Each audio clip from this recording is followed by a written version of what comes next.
Hello everyone, this is Shahrukh Hamid Khan और स्वागत है आपका हमारे यूट्यूब चैनल SRK पाठशाला में। And today we are going to discuss about an interesting chapter, class 12th political science, chapter number 1, the cold war era. तो चलिए chapter को start करते हैं, लेकिन अगर उससे पहले आपने हमारे चैनल को सब्सक्राइब नहीं किया है तो उसे सब्सक्राइब करें, लाइक करें, शेयर करें और बेल आइकन को ज़रूर प्रेस करें। तो चलिए चैप्टर को स्टार्ट करते हैं। तो चैप्टर में चलने से पहले हमें वर्ल्ड वॉर्स को देखना पड़ेगा। जैसा कि हम जानते हैं, अभी तक हमारे 2 वर्ल्ड वॉर हो चुके हैं, the first world war and the second world war. So the first world war जो हुआ था वो हुआ था 1914 से लेकर 1918 तक, और ये 2 पावर्स के बीच बेसिकली लड़ा गया था। The first one is allied power and the second one is central power. Okay, so allied power के कौन कौन से देश हिस्सा थे? द फर्स्ट इज़ USSR, जो अभी आप रशिया कह सकते हो, ब्रिटेन एंड फ्रांस। वहीं पर अगर सेंट्रल पावर की बात करें तो Germany, Austria and Turkey. At that time Turkey were known as the Ottoman Empire.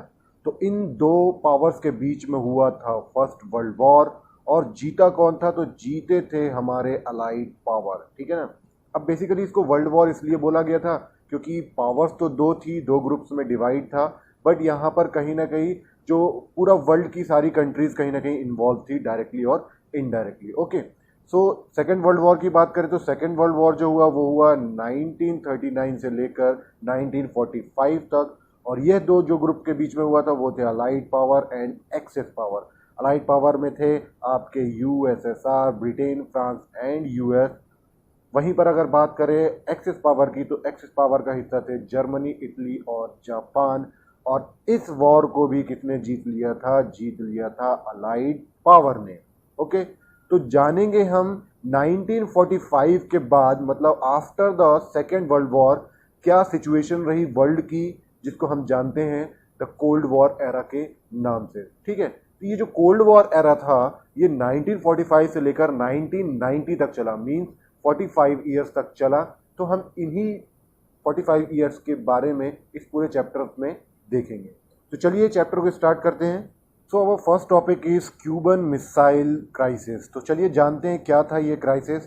तो आप सभी को मालूम होगा कि क्यूबा जो है वो एक आइलैंड नेशन है ना, जो कि कहाँ पर है? आप अगर वर्ल्ड मैप को देखते हो तो जो आपका अमेरिका है, नॉर्थ अमेरिका और साउथ अमेरिका, उसके थोड़ा सा बीच में है ना, मतलब नॉर्थ अमेरिका के थोड़ा सा नीचे, जस्ट लाइक श्रीलंका हमारे इंडिया के नीचे है, ऐसे ही नॉर्थ अमेरिका के थोड़ा सा नीचे एक आइलैंड नेशन है जिसे हम बोलते हैं Cuba. So the Cuba was an ally of Soviet Union and received diplomatic and financial aid from it। ठीक है, तो क्यूबा की जो जोग्राफिकल लोकेशन थी वो तो थी USA के पास, बट वो अलाई किसका था? सोवियत यूनियन, मतलब USSR का था, और वहाँ से उसको काफ़ी ज़्यादा फाइनेंशियल एड भी मिला करता था। In April 1961, leaders of USSR were worried that the United States of America would invade communist rule Cuba। ठीक है ना, तो कहीं ना कहीं जो USSR थे, उसके जो लीडर्स थे, उनको 1961 में ऐसा लगने लगा कि कहीं यूनाइटेड स्टेट्स ऑफ अमेरिका जो है वो क्यूबा पर अपना अधिकार ना कर ले, और वहाँ के जो प्रेसिडेंट हैं, मतलब क्यूबा के जो प्रेसिडेंट थे उस समय, फिडेल कास्ट्रो, उनको हटाकर अपना वहाँ पर राज्य ना कर ले। और इसके लिए उन्होंने 1962 में क्या किया कि जो सोवियत यूनियन के लीडर थे उस समय, वहाँ के जो प्रेसिडेंट थे निकिता क्रुश्चेव, उन्होंने कर दिए nuclear place in Cuba and converting it into a Russian base. अब ये सारी चीज़ें जब USSR ने कर दी क्यूबा में, वहाँ पर मिसाइल्स लगा दी, न्यूक्लियर मिसाइल्स लगा दी, इसके 3 वीक्स के बाद American becomes aware of it. American को पता चला तो उस समय US president John F Kennedy and his advisers try to find a solution to avoid full scale nuclear war. तो कहीं ना कहीं अब ऐसी सिचुएशन हो रही थी कि अब USSR और USS के बीच में क्या हो सकता है? हो सकता है वहाँ पर युद्ध। तो इस न्यूक्लियर वॉर को हटाने के लिए या इसे ना होने के लिए कुछ सॉल्यूशन निकाला वहाँ के प्रेसिडेंट ने, USA के प्रेसिडेंट ने, जो कि थे कौन? John F Kennedy. So Kennedy ordered American warship to intercept any Soviet ship heading to Cuba as a way of warning the USSR। तो क्या हुआ बेसिकली, US के प्रेसिडेंट कैनेडी ने अमेरिकन वॉरशिप को ऑर्डर दिया कि आप क्या करें कि मान लीजिए USSR से जो भी शिप्स आ रहे हैं फॉर हेल्पिंग क्यूबा, उनको आप जाकर क्या करें, वहीं पर रोक दें। तो इस तरीके की सिचुएशन वहाँ पर जनरेट होने लगी थी और सिचुएशन इतनी ज़्यादा हैवी हो गई थी कि लग रहा था कि अब ये क्या हो सकता है, थर्ड वर्ल्ड वॉर हो सकता है, ठीक है ना। तो ये जो क्लैश था between USA and USSR, it is known as the Cuban missile crisis, ठीक है। तो यही क्या कहलाता है आपका, क्यूबन मिसाइल क्राइसिस कहलाता है कि यूएसएसआर ने क्यूबा में मिसाइल प्लेस्ड कर दी थी और उसके बाद उसका अपोज किया था किसने, हमारे यूएस ने। और इसी पूरे सिनेरियो को हम किस नाम से जानते हैं, इसी क्लैश को हम जानते हैं क्यूबन मिसाइल क्राइसिस के नाम से। चलिए आगे देखते हैं। So the Cuban missile crisis was a high point which came to known as the cold war, और यही क्या कहलाता था, आपका कोल्ड वॉर कहलाता था। बेसिकली अगर हम इसकी डेफिनेशन के बारे में जानें, so the cold war refers to the competition, the tensions and a series of confrontation between the United State and Soviet Unions, है ना। तो मतलब बेसिकली कोल्ड वॉर एक ऐसी सिचुएशन होती है, एक ऐसी कंडीशन होती है जहां पर सभी को लगता है कि अब वॉर होकर ही रहेगा और वॉर हो ही सकता है, बट वो वॉर नहीं होता है। मतलब कोई भी, दोनों ही जो कंट्रीज होती हैं जिनके बीच में लगता है कि वॉर होने वाला है, बट वो वॉर नहीं होता है, ठीक है, कोई भी इनिशिएट नहीं करता है। तो ऐसी कंडीशन, ऐसी सिचुएशन को हम क्या बोलते हैं, कोल्ड वॉर बोलते हैं। So the cold war was the war of ideology. So basically ये जो कोल्ड वॉर था ना, ये वॉर था आइडियोलॉजीज का, है ना। मतलब जो यूएस थी और जो यूएसएसआर थी, after the second world war यही दो हमारे सुपर पावर्स निकल कर आई थी और इन्हीं दोनों के बीच में होने लगा था कोल्ड वॉर। तो ये जो कोल्ड वॉर था ना, ये बेसिकली था आइडियोलॉजीज का वॉर। अब ये आइडियोलॉजीज का वॉर किस तरीके से था कि जो यूएस था हमारा, यूएस अपनी अलग आइडियोलॉजी पर चलता था और जो यूएसएसआर था वो अपनी अलग आइडियोलॉजीज पर चलता था, ठीक है ना। और दोनों ही चाहते थे कि हमारी जो आइडियोलॉजीज है वही ज़्यादातर लोग वर्ल्ड में फॉलो करें, और इसी बीच दोनों के बीच में क्लैशेज और कॉन्फ्लिक्ट होते रहते थे।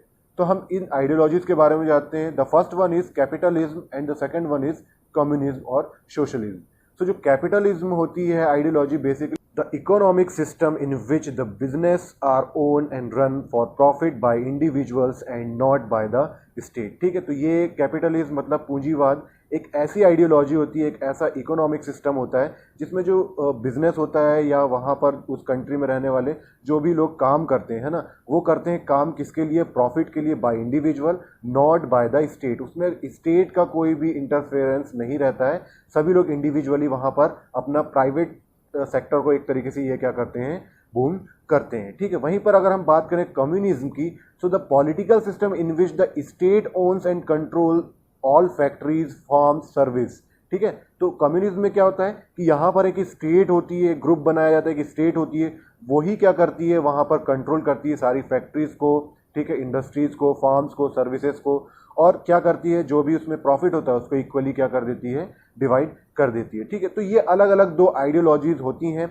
और एक आइडियोलॉजीज थी वो थी यूएसएसआर की और एक आइडियोलॉजीज थी हमारे यूएस की। तो यूएस फॉलो करता था कैपिटलिज्म को और वहीं पर जो यूएसएसआर था वो फॉलो करता था कम्युनिज्म को, ठीक है। तो basically the cold war was the war of ideologies. दोनों ही चाहते थे कि हमारी जो आइडियोलॉजीज है वो बेस्ट है और वर्ल्ड में यही आइडियोलॉजी फॉलो होनी चाहिए, ठीक है। नेक्स्ट देखते हैं हम आगे। सो बात करें अगर सेकेंड वर्ल्ड वॉर की, जो कि हुआ था 1939 से लेकर 1945 तक, और उसका अंत होता है जब एक्सिस पावर जो होती है वो हो जाती है डिफीट बाय अलाइड पावर। अच्छा, ये जो वर्ल्ड वॉर था, ये वर्ल्ड वॉर आखिर खत्म कैसे हुआ, ठीक है ना। It mark the beginning of the cold war. जैसे ही सेकेंड वर्ल्ड वॉर खत्म होता है तो वहां से स्टार्ट हो जाता है हमारा cold war era. So the Second World War ended when the United States dropped the 2 atomic bombs on the Japanese cities in August 1945। आप सभी को पता होगा कि ये जो वर्ल्ड वॉर था, सेकेंड वर्ल्ड वॉर, इसका एंड कैसे हुआ, जब यूनाइटेड स्टेट्स ऑफ अमेरिका ने 2 एटॉमिक बम गिरा दिए, कहाँ पर, हमारे जापान की 2 सिटीज़ पर, हिरोशिमा एंड नागासाकी, इन अगस्त 1945। एक किया गया 6 अगस्त को और दूसरा किया गया 9 अगस्त को। तो जैसे ही ये एटॉमिक बम यूएसए ने गिराए जापान पर और हमारा सेकेंड वर्ल्ड वॉर जो था वो हो गया एंड। बट आप सभी को मालूम हो गया कि आफ्टर मैथ इसके क्या क्या थे, है ना। वहाँ पर जापानीज सिटीज़ में जो हिरोशिमा और नागासाकी में जब ये न्यूक्लियर बम और एटॉमिक बम गिराए गए थे तो वहाँ की जो इकोनॉमिक और जो सोशल लाइफ थी वो पूरी तरीके से क्या हो चुकी थी, डिस्ट्रॉय हो चुकी थी। So this decision of the US was both criticise and support. तो ये जो डिसीजन था यूएस का बॉम्ब गिराने का, इसको क्या किया जाता है, क्रिटिसाइज भी किया जाता है और सपोर्ट भी किया जाता है, ठीक है ना। कुछ लोगों का ऐसा मानना है कि जो जापान था वो ऑलरेडी सरेंडर करने ही वाला था, लेकिन वहाँ पर बम गिराकर किसने गलत किया, यूएसए ने गलत किया। बट जो सपोर्ट करते हैं इस चीज़ को वो ऐसा बोलते हैं कि यूएसए ने ये जो बॉम्ब गिराया था, एटॉमिक बम गिराया था नागासाकी और हिरोशिमा में, वो सिर्फ और सिर्फ सेकेंड वर्ल्ड वॉर को क्या करने के लिए गिराया था, ख़त्म करने के लिए गिराया था, ठीक है। तो इस तरीके से इस यूएसए की जो ये डिसीजन था इस पर कुछ लोग क्रिटिसाइज भी करते हैं और कुछ इसको सपोर्ट भी करते हैं। तो आप क्या करते हैं, इसको क्रिटिसाइज करते हैं या सपोर्ट करते हैं, कमेंट बॉक्स में ज़रूर बताएं। But the consequence of the end of the second world war was the rise of two new power on the global stage.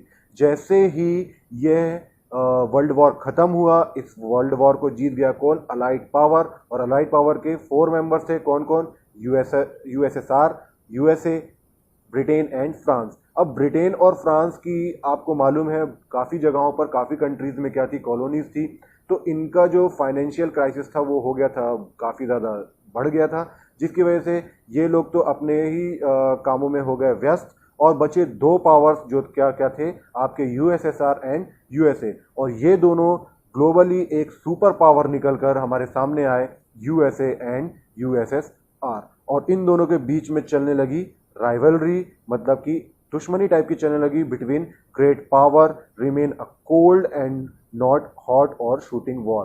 तो ये इन दोनों के बीच में जो राइवलरीज चल रही थी, है ना, ये अच्छा हुआ एक तरीके से, जो कि एक कोल्ड वॉर ही था, है ना। ये किसी हॉट वॉर या फिर शूटिंग वॉर में कन्वर्ट नहीं हुआ। ऐसा माना जाता है कि अगर ये कोल्ड वॉर हॉट वॉर में कन्वर्ट हो जाता तो this is going to be the third world war, ठीक है।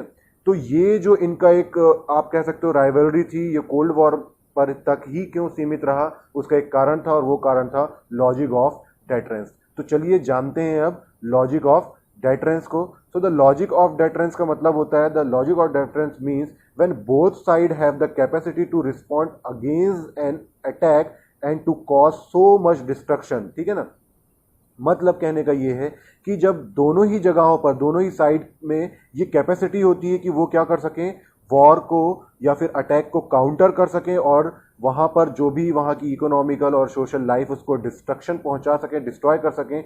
बट कोई भी ये नहीं चाहता that neither can afford to initiate war. मतलब दोनों ही के पास इतनी पावर होती है, दोनों ही कैपेबल होते हैं to attack and destroy each other, but उनमें से कोई भी उस चीज़ को, उस वॉर को इनिशिएट नहीं करना चाहता। तो ऐसी सिचुएशन को हम क्या बोलते हैं, लॉजिक ऑफ डेटरेंस बोलते हैं। और यही लॉजिक ऑफ डेटरेंस जो था वो एक रीज़न था जिसकी वजह से इन दोनों के बीच के जो क्लैशेस थे, मतलब the clashes between USA and USSR is remain cold, है ना, वो हॉट या शूटिंग वॉर में कन्वर्ट नहीं हुए। चलिए नेक्स्ट देखते हैं हम आगे। So our next topic is the emergence of 2 power blocs, ठीक है। तो अब वर्ल्ड में 2 ही सुपर पावर्स रह गए, the USA and USSR. And both USA and USSR wanted to expand their spheres of influence in different parts of the world, hence they decided to take help of the smaller countries, ठीक है। तो भाई 2 ही supreme power, 2 ही super power बची थी और वही क्या कर रहे थे, अपने एरियाज को करना चाह रहे थे एक्सपेंड। वो चाह रहे थे कि जो हमारी आइडियोलॉजीज है उसको ज़्यादा से ज़्यादा कंट्रीज फॉलो करें। और इसके लिए उन लोगों ने डिसाइड किया कि अब हम क्या करेंगे, अब हम इसके लिए हेल्प लेंगे, हमारी जो छोटी छोटी कंट्रीज हैं उनको हम हमारे स्फीयर में, मतलब हमारे साथ करेंगे शामिल। दीज स्मॉलर स्टेट, अब देखिए बच्चों यहाँ पर जो स्टेट वर्ड यूज होगा ना, तो आपको कनेक्ट कर लेना है कि पॉलिटिकल साइंस में ज़्यादातर जो स्टेट वर्ड यूज होता है वो होता है कंट्री के लिए, ठीक है। So these smaller state got the promise of protection, ठीक है। तो ये जो सुपर पावर थी ये क्या करती थी, छोटी जो कंट्रीज हुआ करती थी उनको प्रॉमिस करती थी कि वो उनको क्या देगी, प्रोटेक्शन देगी, weapons and economical aid provide करेंगी अगेंस्ट द लोकल राइवल्स। मतलब जब भी उनके लोकल कुछ भी वॉर होते हैं आपस में तो उसमें वेपन्स और इकोनॉमिकल एड मतलब सहायता प्रदान करेगी, प्रोटेक्शन देगी। और मोस्टली रीजनल नाइबर्स मतलब आसपास के जो भी कंट्रीज होंगी उनसे अगर किसी भी तरीके की वॉर होती है तो उसमें भी वो क्या करेंगी, हेल्प करेंगी। सो ऑब्वियस सी बात है जो छोटी कंट्रीज थी वो क्या होने लगी, धीरे धीरे कुछ कंट्रीज जो थी वो यूएसएसआर में शामिल होने लगी और जो कुछ कंट्रीज थी वो मेंबर बनने लगे किसके, हमारे यूएसए के। तो तो आगे इसी को देखते हैं हम। तो अब यहाँ पर इस तरीके से जो पूरा वर्ल्ड था वो दो ग्रुप्स में डिवाइड हो गया था। The first one is western align and the second one is eastern align. अगर आप वर्ल्ड मैप को देखते हो तो वर्ल्ड मैप में आप देखोगे कि जो ईस्ट साइड है ना, ईस्ट साइड पर हमारा रशिया है और ये जो वेस्ट साइड है यहाँ पर है हमारा यूएसए। ठीक है, तो इसी तरीके से क्या हुआ कि जो वेस्टर्न अलायंस था वो मेंबर्स थे जिन्होंने ज्वाइन कर लिया था हमारे यूएसए को, और ईस्टर्न अलाइन में वो मेंबर्स थे जिन्होंने ज्वाइन कर लिया था हमारे यूएसएसआर को। ओके, तो चलिए इन्हीं को देखते हैं। Most countries of western Europe sided with the US and thus came to be known as western alliance. ठीक है, तो जिन कंट्रीज ने, यूरोपियन कंट्रीज ने जो कि वेस्ट साइड पर थी, उन लोगों ने ज्वाइन कर लिया था यूएस को, उनको हम बोलते हैं वेस्टर्न अलायंस। और जबकि जो कंट्री ईस्टर्न साइड में थी यूरोप के, उन्होंने ज्वाइन कर लिया था सोवियत कैंप्स को, मतलब यूएसएसआर को, और उन्हें कहा जाने लगा ईस्टर्न अलायंस। तो इस तरीके से जो पूरा वर्ल्ड था वो दो ग्रुप्स में डिवाइड हो चुका था, वेस्टर्न अलायंस और ईस्टर्न अलायंस में। तो अब दोनों ही सुपर पावर्स के बीच में होने लगा कंपटीशन। ठीक है, ज़्यादा से ज़्यादा अपने मेंबर्स को ज्वाइन करवाने का, और उसके लिए वो क्या करते थे, समय समय पर कई सारे एग्रीमेंट्स और ट्रीटी साइन किया करते थे। सो उन्हीं ट्रीटी और ऑर्गेनाइजेशंस के बारे में समझते हैं हम। The first one is NATO. So NATO क्या था? ये था नॉर्थ अटलांटिक ट्रीटी ऑर्गेनाइजेशन, और ये बनाया गया कब? अप्रैल 1949 में, जिसमें यूएस ने क्या किया, 12 स्टेट्स के साथ एक ट्रीटी साइन करी, और जिसमें उन्होंने डिक्लेयर किया that arm attack on any one of them in Europe or North America would be regarded as an attack on all of them। मतलब यूएस ने एक एग्रीमेंट किया 12 स्टेट्स के साथ कि अगर किसी भी उन मेंबर्स में, मतलब जो 12 स्टेट्स है उनमें से किसी भी एक पर अगर किसी भी तरीके का अटैक होता है तो उसका काउंटर करेंगे बाकी सभी मेंबर्स। ठीक है, तो ये इस तरीके के एग्रीमेंट बनना अब क्या होने लगे थे, स्टार्ट होने लगे थे। ऑब्वियस सी बात है, जब यूएस ने इस तरीके की ट्रीटी साइन करी तो हमारा जो यूएसएसआर था वो पीछे नहीं रहने वाला था, और वो भी एक एग्रीमेंट लेकर आए, और उसको हम जानते हैं किस नाम से, वर्सो पैक्ट के नाम से। ठीक है, so the eastern alliance also known as the Warsaw pact was led by the Soviet Union. It was established in 1955। ठीक है, तो जो नेटो था उसको 1949 में बनाया गया। ठीक है, एग्रीमेंट साइन किया गया। वहीं पर अगर हम बात करेंगे इसकी वर्सो पैक्ट की, तो वर्सो पैक्ट जो था वो लाया गया किसके द्वारा? यूएसएसआर द्वारा 1955 में। ठीक है ना, और इसका लाने का जो एम था वो क्या था? टू एनकाउंटर द नेटो, है ना, नेटो को क्या करना? एनकाउंटर करना। ओके, चलिए आगे देखते हैं नेक्स्ट। तो इसी तरीके से दोनों सुपर पावर्स के बीच में चलने लगा कंपटीशन, दोनों में राइवलरीज थी, दोनों में होड़बाजी चलने लगी। So in east and south east Asia and in west Asia middle Asia the United State build an alliance system called the South East Asian Treaty Organization. ठीक है, जिसको हम सीएटो के नाम से भी जानते हैं। ठीक है, and the central treaty organisation CENTO. ठीक है, तो इस तरीके से नेटो हो गया, सीएटो हो गया, सेंटो हो गया। यूएस ने इस तरीके से अब क्या स्टार्ट कर दिया, अपने ट्रीटी करना स्टार्ट कर दिया, छोटी छोटी कंट्रीज़ को अपने अंदर क्या करना स्टार्ट कर दिया, उसने अपने ग्रुप में शामिल करना, ज्वाइन करना स्टार्ट कर दिया to expand their spheres. Okay, तो ऑब्वियस सी बात है यूएसएसआर पीछे नहीं रहने वाला था। यूएसएसआर से भी ज्वाइन होने लगे कुछ देश, जैसे कि China, Vietnam, north Korea, Iraq, ऐसे देश क्या होने लगे, यूएसएसआर के कैंप में ज्वाइन होने लगे। ठीक है, तो यहाँ पर आप मैप में देख सकते हो एक तरीके से। ठीक है ना, ये जो आपको येलो कलर के जितने भी एरिया दिखाई दे रहा है, तो ये जो थे, ये थे कौन? आपके नेटो मेंबर्स थे, मतलब यूएसए के ग्रुप वाले मेंबर्स थे। और ये जो रेड कलर से आपको जितना भी एरिया दिख रहा है, ये थे वर्सो पैक्ट के मेंबर्स, मतलब यूएसएसआर कैंप के मेंबर्स। और यहाँ पर आपको कुछ ग्रीन सा भी दिखाई दे रहा है। सो बेसिकली वो अदर नेशंस थे जिन्होंने बेसिकली क्या किया था, उन लोगों ने ना तो यूएसए को ज्वाइन किया था और ना ही यूएसएसआर को, जिसके बारे में हम आगे पढ़ेंगे उसको किस नाम से जाना जाता है। ठीक है, सो मैं आपको ज़रूर ये एडवाइस करूँगा कि आप वीडियो तो देखें ही, वीडियो में आपको काफ़ी कुछ समझ में आएगा, लेकिन आप एनसीईआरटी बुक को ज़रूर फॉलो करें। चलिए आगे देखते हैं नेक्स्ट हम टॉपिक को। तो अभी हमने देखा कि किस तरीके से एक तरीके से कंपटीशन चलने लगा, दोनों ही पावर्स, दोनों ही कैंप्स क्या करने लगे, अपने मेंबर्स को ज्वाइन करने लगे। वो चाहते थे कि हमारी जो आइडियोलॉजी है वो वर्ल्ड वाइड आइडियोलॉजी बने। ठीक है, तो यहाँ पर क्या हुआ कि हमने अभी देखा कि किस तरीके से जो यूएसए था, है ना, वो भी अलग अलग जगहों पर एशिया के अलग अलग पार्ट्स में जाकर अपने ट्रीटी साइन कर रहा था। वहीं पर चाइना, वियतनाम और दक्षिण कोरिया और आपका इराक जैसी जो कंट्रीज थी, उन्होंने ज्वाइन कर लिया था किसको, यूएसएसआर को। बट कम्युनिस्ट चाइना और यूएसएसआर के बीच में थोड़ा सा क्या हो गया, वहाँ पर मतभेद हो गए 1950s में, और जिसको हम जानते हैं क्रैक्स एंड स्प्लिट्स के मामले में। और जो चाइना था उसने अब क्या कर दिया, यूएसएसआर से अपनी मेंबरशिप को कर दिया ख़त्म, और इन दोनों के बीच में 1969 में एक छोटा सा वॉर भी हो गया। ठीक है ना। सो हमने तो ये जाना कि ये जो बड़ी जो सुप्रीम पावर्स थी, है ना, मतलब यूएसए और यूएसएसआर थी, ठीक है, वो लोग क्या कर रहे थे, छोटे देशों को क्या कर रहे थे, अपने में शामिल कर रहे थे, अपने कैंप में ज्वाइन कर रहे थे। और छोटे जो देश थे, है ना, वो क्योंकि उनको इकोनॉमिकल एड मिल रहा था, ठीक है ना, वेपन्स मिल रहे थे, और अगर जैसे उनके जो भी लोकल वॉर हो रहे थे उसमें भी उनको हेल्प मिल रही थी, इसलिए वो क्या कर रहे थे, सुप्रीम पावर्स को ज्वाइन कर रहे थे।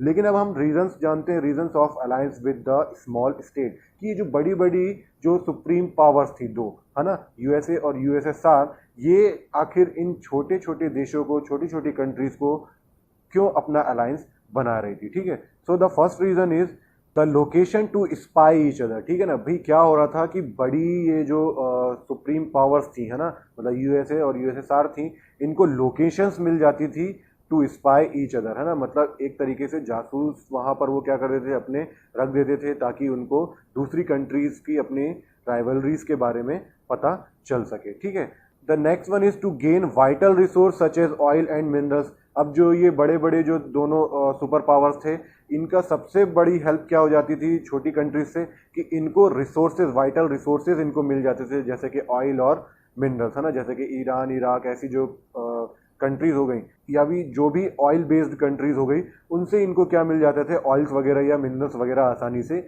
मिल जाते थे। Next is treaty for weapons and troops. ठीक है, तो इनको क्या हो जाता था, ये छोटी छोटी जगहों पर अपने एक तरीके से क्या कर देते थे, बेस बना देते थे, वहाँ पर ये अपने वेपन्स और ट्रूप्स के लिए क्या करते थे, वहाँ पर जो भी इनकी मिलिट्रीज वगैरह होती थी उनके लिए भी ये काम किया करते थे, है ना।